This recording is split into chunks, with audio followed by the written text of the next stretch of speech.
Okay, and welcome to Unhappy Teacher Podcast, a safe space for educators to vent, get it off your chest, and know that you are not alone. We are a community here to provide you with resources and advice to bring wellness back into your life and to bring fun back into teaching.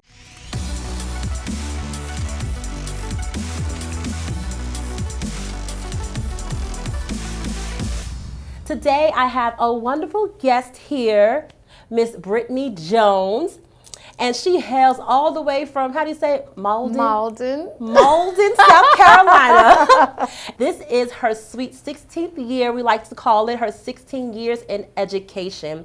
And she currently impacts many lives and students here in Gwinnett County Schools. We actually work at the same school, my co-workers. From the later portion of 2017 until present day, Jones has remained a steady rock in the wake of changes in education, such as, our corona, COVID virus going on, pandemic. And we lost a lot of students just due to gun violence and growing changes in curriculum, teaching, and practices. But all while Ms. Jones has been steady in her faith and philosophy in teaching. No matter what evolves in the school system, one thing remains the same, and that is her heart. Her pure heart for teaching. She has 3 sons. 15, 5, and 2, right? Yeah. Her sons look up to her. They cheer her on and keep her grounded in humility and grace. The 4 enjoy attending church, parks, plays, and hosting movie nights at home.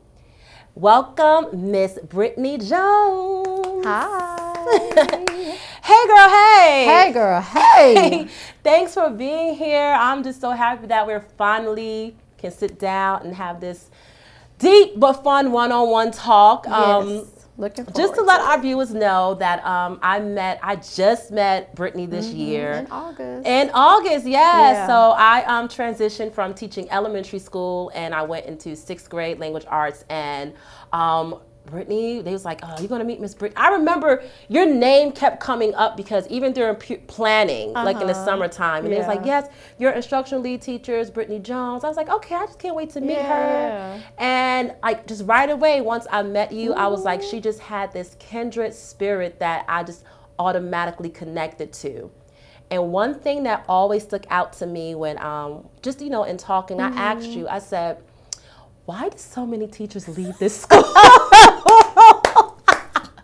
Because let me tell y'all, we're not going to sugarcoat it here. We are not going to sugarcoat today. Whole grade level teachers gone. Gone.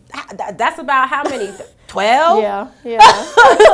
That's just one grade level. We didn't even going to talk about the others. Right. But I asked them, like, why do so many teachers leave? I don't even know what I said. I'm going to tell you what you said. You said it. You gave a very honest answer, but I mean, you know how we do, like to have our politically correct answers, but you said, well, a lot of teachers, do not handle stress very well. I did say that. And when you said that, it was like, like alarms started going off. I was like, she gets it. Right. She gets it. Right. Teaching is hard. Yeah. It's going to be stressful no matter where you go. But one thing I knew that you understood was that we have to know how to manage our stress.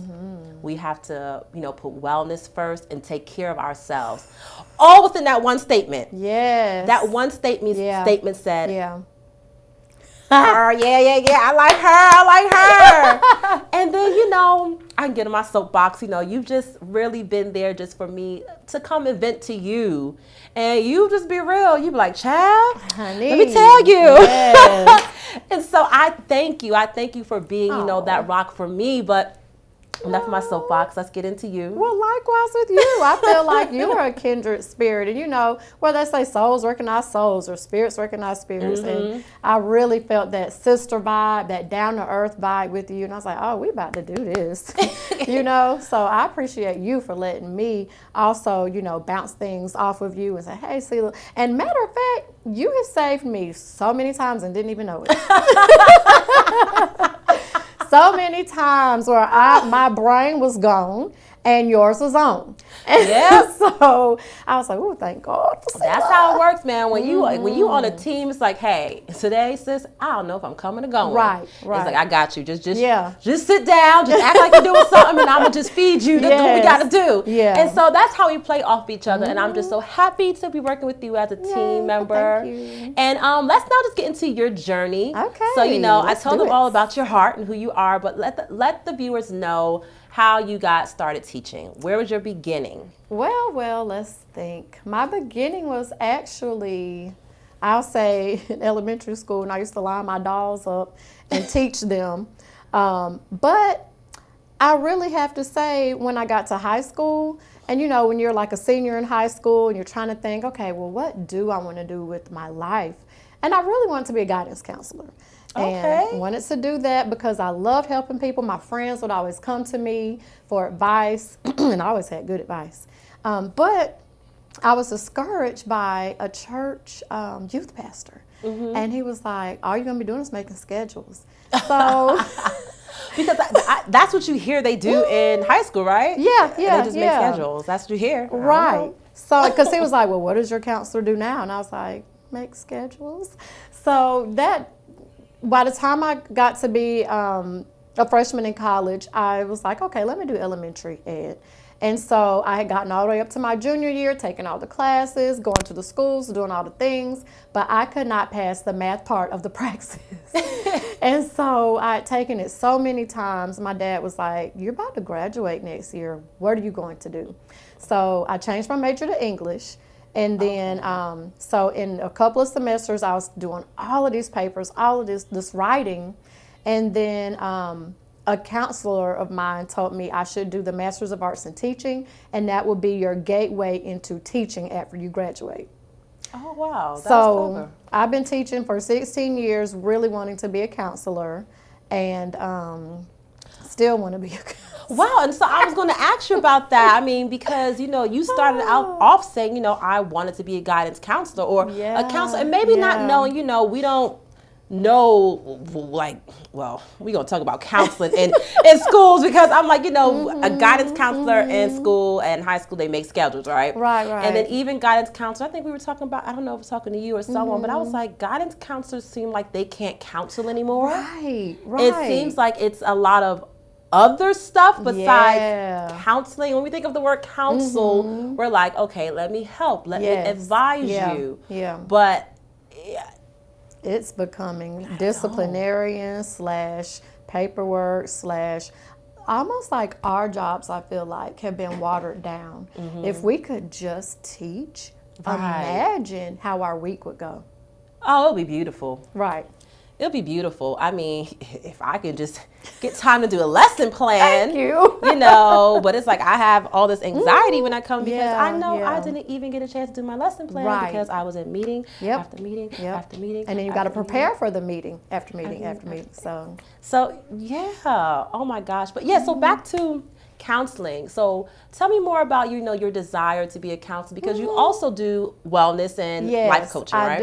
I do. So outside of the thousands of jobs that I have,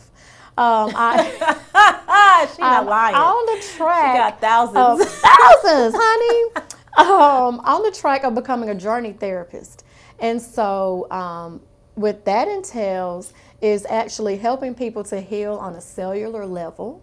And so not only are you can talk through and do therapeutic counseling, but you're also putting that person almost to sleep, and then you're having them to dig deep into the recesses of their mind, heart, and soul, and you're asking them a series of questions to get down to the root of what's really going on.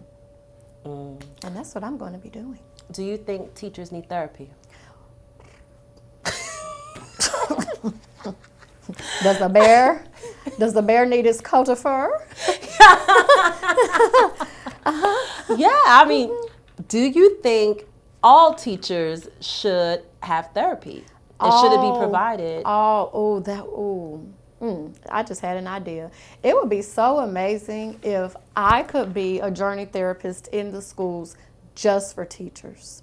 There are journey programs for kids and for students, And I'm kind of wrapping up that student thing, right? It's in my mind, it's just a block. But for teachers, that would be amazing, just so we won't have so many burnout and overwhelm and upset and anxiety. We need that space and time to be a human freaking being. A human being, you're right. Because again, we are putting on this professional mask, and we have to sit in, meetings when inside you feel like, I just want to scream, I want to cry, you don't know what I just went through. And now I have to sit here and talk about data and why this student did this and what. It's like, but again, who is speaking to those teachers' souls? Right. Who's talking to the teachers about their souls, about their emotional well-being, Yeah. And I think in order to have happier teachers to serve our students, we gotta do things for the teachers, not just feed them. I was about to say, not just feed them. I like the little pizzas and Chick-fil-A and stuff, but I need more. I need a little bit more, Yes, we do. And so at some of my previous schools, I've had a rotation of administrators, and I think I had like 9 in like 4 or 5 years, and so I told people, I said, I think I start to have like this PTSD of where you get a new administration, it's just like, hi, okay. You don't even try to get to know them, because at this point I had so-and-so leave me, this person left me, and that person left me. It becomes like, you're in a new relationship every year. Yeah. And then you get to the point of like, you just about to leave too. So why do I even have to listen to what you want to say? That's triggering for me. I mean, and that's how it felt. Goodness. So I got to the point of like, you may have a lot of wonderful ideas as an administrator, but right now I'm not even tuned into listening to you because you're just about to leave. Yeah. And one, you didn't really try to get to know me on the level of what my professional goals or anything like that. You just know like your agenda. Yeah. And so for me, I had to leave because if I was to stay in education, I needed to see what other schools look like, what it looks like at different, administrative levels and things like that. And so I will say, I am happy to see where I'm at. It does look different. Trust me, it looks like a little mini leadership camp. Like, it really does. And, I'm like, oh, wow, okay.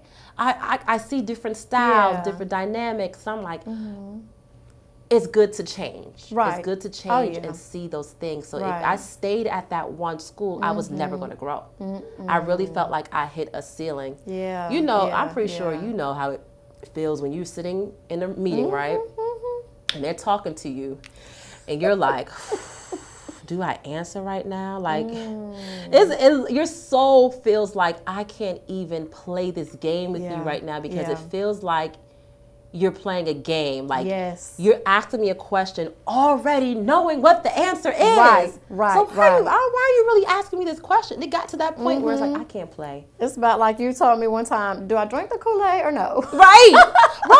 Do I drink the Kool-Aid or no? And I'll be honest, some days, I sip the Kool-Aid. I got to sip the Kool-Aid and I got to buy in. I got to buy into the system. Because we got to keep our job. Right. But then there's other days where it's like, I can't sip the Kool-Aid too much. It's just making my stomach nauseated. And too now sugar, I have to wake up and see what it really is. Yeah. And so, I mean, we can go on and on about that. We can go on and on about that. But let's talk about what was one of your most worst, what is one of your worst moments as a teacher? If you can kind of go back in your career and think about that was probably the worst year, honey, the worst going class. Back in my career to that would be like a month ago. Really? Oh no. So I have in my mind, I compartmentalize South Carolina teaching experiences, Georgia teaching experiences. How is that? So the Georgia teaching experience for the worst moment was when I was on the floor outside of my classroom and I could not breathe. Yes. Due to having an asthma attack. And I have stress-induced asthma. And being that wasn't the first time, it was just the worst. Because I didn't first, usually it comes on as a panic attack, and then an asthma attack, so I have time to try to calm myself down and breathe. But this went full on asthma attack, full on, I can't breathe. And so that was so scary for me, because really in the back of my mind, all I kept thinking about were my 3 sons. I have to pick my sons up from daycare. I have to make sure dinner is ready. Like, I have things to do. I don't have time to do this. But yet my body was like, something's not right. And what is that something? Being here under this stress. Yeah. So the light bulb went off for me that I need to make some changes. That was a month ago. South Carolina teaching experience. My worst year was teaching 8th grade, and a student called me a fucking bitch. And did your neck just do that too? My neck rolled. I got up out my chair, and mind you now, I obviously wasn't thinking. The 8th grade hall was down here. My admin for the 8th grade wasn't there. I marched my tail. I don't even know why I skipped 7th grade. I marched my tail down to the 6th grade hall where I knew the admin was there. And I told her what happened. I was shaking. I was like, I don't want to tell this girl off. I don't want to do anything to compromise my job and my professionalism. And, you know, of course the girl got written up, but that moment changed my mind about teaching middle school. And I was like, I got to get out of here. Talked to the principal about it, and he was like, can you maybe try 6th grade? Try the 6th grade.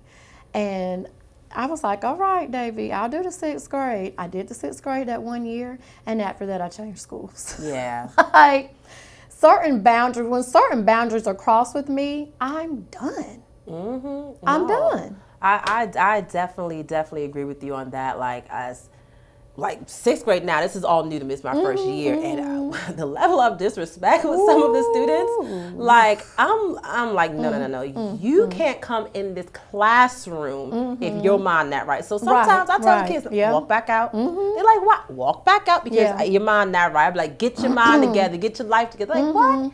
Get your life together. That means that you see me, I am Mrs. Sela. Yeah. This is what I expect. And they're like, okay. But like, going back to, you know, just you talking about anxiety and panic attacks, I think it was my 4th or 5th year teaching, I experienced that panic attack. Yeah. At school, it was scary because it was like a day, I don't know, it was a lot happening at that time, you know. I'm in my 4th, 5th year teaching. You know, there's a lot going on. I was grade chair, probably didn't know what I was doing. It was a lot going on. And I just remember being in the office and trying to get approval for some type of budget. And it was always like, well, did you do this? Did you do this? I don't know what I'm doing. Can somebody tell me? And then somebody else came to me with this. I literally ran to like the back computer room. Closed the door, it was dark, and I was on the floor in the corner praying. And thank God I had a teacher friend who I called and said, please come and get me. I'm like on the floor. Like I was crying. And it was a buildup. Like you said, you know your triggers in your body when it's going to happen. I think a few weeks before that, I was sick. You know, you get that cold, and then you never get fully time to recover. You try to come back to work. And it's like, no, you're not well. See, that was a chuckle for me. Yeah. Right. And then I remember sitting in the doctor's office telling them, like, I don't feel good. Like, it was beyond just being sick. I was like, I didn't even know what to say. I didn't know what to tell them. Was I depressed, anxiety? Like, I really wanted to say, can y'all just give me something? Right. But I didn't know how to ask for that help. Yeah. And so, I mean, I left there probably with some allergy pills or something. Oh, Lord. But in my mind, I'm going to the doctor. I'm telling you, this is what's wrong with me. But I didn't know how to say it, and they didn't read that. Oh, this. I was about to say they should have read the room on that one. I don't know. And it was. I'm telling you that, you know, this is what's wrong with me. This is what's happening, and I really felt like I was not served properly at that time. And, you know, I left afterwards and did what I had to do. But that right there was like, oh, okay. She's going through anxiety, depression. This is a mental health crisis she's experiencing, and she does not know where to turn to. Yeah. After that year, I said, never no more. I said, I'm too young to have a heart attack. I'm too young to be out here like feeling like I'm about to have a mental breakdown. Right. That was the year. I think after that, you want to know what I did? What? Applied to I transitioned to ESOL. Oh. I know you were talking about that. Yes. That changed. Okay. That changed for me of just being outside of being a homeroom teacher. Right. Yeah. It gave me some good 3 or 4 years to just be like, okay, I could breathe a little bit. I could still feel like I want to teach and help. So sometimes, when you got those stress, you got to change. Whether it's changing a school, changing a position, changing the whole state. I don't know. Changing the subject matter. Right. Yes. Something has to happen, or burnout is inevitable. Yes, burnout is inevitable. Well, we talked about the worst moment. What about, can you remember some of your most memorable moments, some of your happier times in the classroom? Say memorable or happy? Because honey. So some of my happy moments would have to be when I know that I made a difference. For example, starting the Cultural Expansion Club at my school in South Carolina, it was a pretty racist school. I'm just gonna say. Yeah, just say it. It was pretty racist, in my opinion, my humble opinion. And it was around the time of the Trayvon Martin killing, and I was so upset. I could not even function at work. I called my dad. I was crying, just from the whole, not guilty verdict, and it's just so unfair. And then have to, be at work and deal with the little idiosyncrasies of this job. And my dad told me, Brittany, if you feel that upset and that passionate about something, then it's in you to do something about it. So my something about it was starting the Cultural Expansion Club. Kids from all different backgrounds joined. That was amazing because I made sure we had food and dancing at every meeting, so it would be fun. Learning about their different cultures, and they all got a chance to present their different cultures. Even the custodians came and presented their different cultures. Yeah. And so that turned into Model United Nations, taking them on that field trip. It was so amazing. So, of course, having students to write and publish their own novels, that whole experience was so great. And then just talking with students one-on-one, they called me mom. Like, no, they didn't call you mom. The first time it happened, I said, But then I was like, oh, he thinks I'm his mama. And then come to find out his mom left the family, and it was just him and his dad. And so just really knowing that I'm making a difference, not even about English, just in their lives, that those moments and experiences really keep me around education. Yeah. And again, it's just that passion you have. You're making that connection with students. Yeah. Now, I know you are a mom of 3 boys. I'm a mom of 1, and he already taking me there. But how do you balance that mom life, teacher life, and entrepreneurship? Yeah. So again, this is funny because I'm actually studying the male mind, not only just for my own personal relationships with men, but because I have 3 sons and I need to know how they think and how they operate. So as I'm understanding from the male mindset, there are different compartments. So for me, I have to compartmentalize my life. So from 8:30, about 8:50, to 4:30, I'm doing my contracted hours job. Okay. I don't take stuff home, but now I'm in this new position of leadership. But sometimes I do have to take stuff home, but typically I keep the job at the job. After that, when I'm at home, or even en route, the 30-minute trip to daycare, I try to fill that time for me and the Lord. I talk to God, I thank God, then people want to call, I'm just like, okay, Lord, it's just me and you. But it's just like, okay, time I hit daycare, I'm mama. From that time to time to go to bed. And then entrepreneurship has to come after bedtime. After I put the kids to bed till maybe 12, if I'm doing real estate stuff and it takes longer, or if I'm actually working on my coaching and Well Soul Coach stuff, to be honest with you, the darndest of my ideas come about 2 or 3 o'clock in the morning. Oh, man. Ooh. My sleep pattern, I don't have one. I just don't. So you just do. It's just like, yes, you just know that I have yeah. an on button and I just got to make it happen some way. Yeah. Very rarely do I have an off button. And a lot of times I do feel like that's where my panic attacks come from the stress. And not only just being in bad relationships, but just the whole stress of, and I don't want to make it seem like entrepreneurship is a stressful thing. Yeah. Because honestly, that's my let go. That's my, passion. The whole teaching is stressful. And then, of course, parenting, because it's just me. And there's not, well, you go talk to your daddy or, just get out of my face. It's me. And so sometimes I do go home and go close the door and lock it. And they can bang on that door. I do not care. I have learned how to tune things out so well, it's almost scary. But I have to take at least 10 minutes for myself, and then I can go and be Superwoman. Yes. Okay. I want you to finish this statement. I am most happy when. Oops, was it supposed to be the first thing that came to my mind? It's okay, be honest. I'm most happy when I'm drinking a cup of wine. Yeah, that was it. And at the club. When I am having a relaxing moment with an adult's beverage. Yes, it's okay. On the beach with some sand, right? In the sun. Yes, I got just you. relaxing, being able to be free and be myself. Okay. And I want to now just play a little game called Teacher Confessions. Okay. So I would like for you to think of it's kind of like the 2 truths and a lie, but we're going to spin it the other way. Okay. So you have 1 truth and 2 lies. Okay. Okay? So give me 3 teacher confessions, and I have to guess which one is your truth. Okay. So one has to be a truth. Okay. Okay. So, do I give years or just scenarios? Just scenarios. Okay.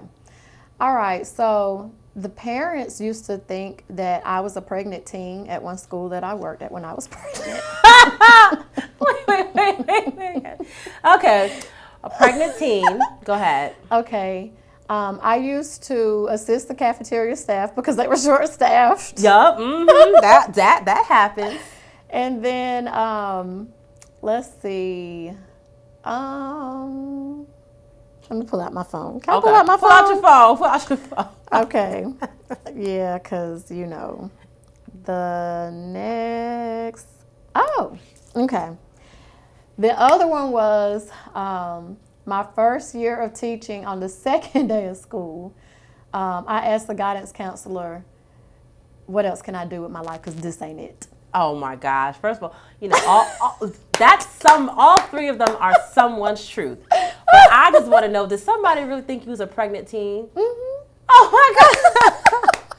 Because I had braces at the time. You had braces too. I had braces, and then my hair was like right here, so I looked so young. Like I probably looked like I was about 14. Yeah. And the way to get in the school, you had to cross the car line.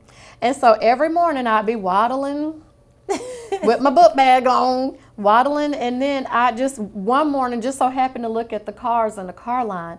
And they were just look like, and I want to say, I'm a teacher. Like, where's my teacher's badge? Like, stop looking at me.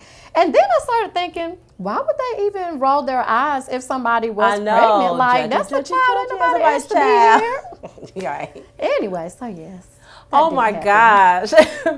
Well, it was such a pleasure having you on my podcast today. Well, thank you. Yes, definitely. We're going to connect some more. I have a lot of ideas. Yes. But go ahead and look into and tell the viewers. Oh, right. Okay. So go ahead, tell the viewers how they can reach you, your website, social media, Instagram pages. Awesome. So I'm Brittany Jones, and you can check me out on Instagram at WELL, Soul, SOUL, Coach, COACH. And you can also send me an email at wellsoulcoach@gmail.com if you're looking for a speaker, if you're looking for, I'm just a down-to-earth person. If you need me for consulting, for tutoring, I'm just going to put it all out there for talking about your children, giving advice to them. Yes, if you need a house, I forgot about that. I edit, I help publish books, I'm a publisher. I do so many things. But hey, also you can check out my personal page. It's at Brittany Crochet on Instagram. That's Brittany, Britt, 2 T's, A-N-Y, Crochet, CHRISHEA. Yes. Well, thank you, Miss Brittany Crochet. Yes. Thank you for tuning in to Unhappy Teacher Podcast. Make sure you follow us at Unhappy Teacher Podcast. We out.